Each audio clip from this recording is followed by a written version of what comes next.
আমি একটা বিষয় লক্ষ্য করিতেছি যে আসলে আল্লামা মামুনুল হক সাহেবের কথা ঠিক বা অন্যদেরও যুক্তি ঠিক।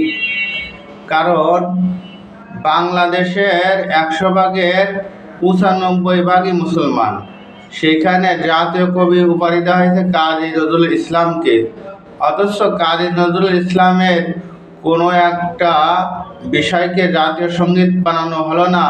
রবীন্দ্রনাথ ঠাকুরের একটা বিষয় যেটা ঈদিন ইসলামের সাথে কোনো সম্পর্ক নাই, পুরো বিরোধ ভাব, সেইটাকে জাতীয় সঙ্গীত বানানো হলো।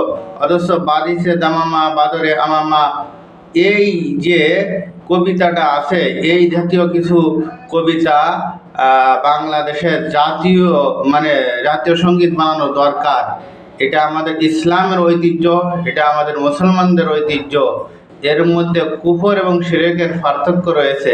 আমাদের বাংলাদেশে জাতীয় সঙ্গীত হিসাবে কাজী নজরুল ইসলামের অথবা কোনো মহাক্কিক আলেমের কোনো একটা কবিতা, কোনো একটা জিনিসকে সমন্বয় করে জাতীয় সঙ্গীত বানানো উচিত।